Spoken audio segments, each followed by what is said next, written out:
ब्रेकनंतर स्वागत। पुढे एक सविस्तर बातमी पाहूया। ठाकरेंच्या शिवसेनेच्या संसदेतील कार्यालयावरही आता गदा येण्याची शक्यता आहे। कारण खासदारांची संख्या घटल्याने कार्यालय परत घेण्यात येण्याची जोरदार चर्चा राजकीय वर्तुळात रंगलेली आहे। शिवसेना उद्धव बाळासाहेब ठाकरे पक्षासमोर आता संसद भवनातील कार्यालय टिकवण्याचं आव्हान निर्माण होण्याची शक्यता व्यक्त केली जात आहे। संसदीय नियमांनुसार संसद भवनामध्ये कार्यालय वाटपासाठी किमान 5 खासदारांची अट असल्याची चर्चा आहे। सध्या लोकसभा आणि राज्यसभा मिळून पक्षाकडे केवळ 4च खासदार उरल्याचं बोललं जात आहे।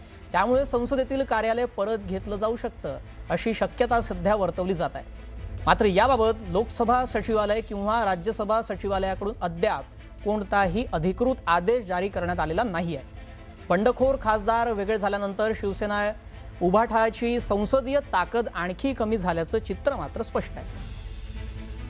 याबाबत अधिक माहिती जाणून घेऊयात आमचे प्रतिनिधी प्रशांत रामदास यांच्याकडून। प्रशांत, सध्या आता हे संसदीय कार्यालय देखील जाण्याची शक्यता आहे उभाठा गटाचं, काय सध्या तिथल्या घडामोडी आहेत?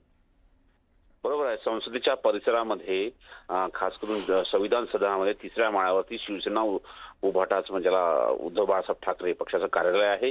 त्या कार्यालयावरती सध्या संकट आलेलं आहे। खासदारांची संख्या घटल्याने ते कार्यालयात परत घेण्याची चर्चा सध्या सुरू झालेली आहे। आपल्याला माहित असेल की संसद भवनातील कार्यालय टिकवण्याचे मोठं आव्हान त्यांच्या पुढे आहे आणि सोबतच संसद भवनात कार्यालय वाटपासाठी कमीत कमी 5 खासदारांची अट आहे। आणि असं असताना आता जर बघितलं राज्यसभा आणि लोकसभा फक्त 4 खासदार हे शिवसेना उद्धव बाळासाहेब ठाकरे पक्षाकडे उरलेले आहे। त्यामुळे त्यांचं कार्यालय परत जाऊ शकतं अशा प्रकारची शक्यता वर्तवली जात आहे। त्यामुळे आता लवकरच या संदर्भात लोकसभा सचिवालयाच्या वतीने आदेश जारी करून ते कार्यालय खाली करून घेण्याची शक्यता व्यक्त केली जात आहे। नक्कीच याबाबत अधिकृत आदेश जारी होतो का ते पाहावं लागेल। तुर्तास धन्यवाद प्रशांत, आपण दिलेल्या सविस्तर माहितीसाठी।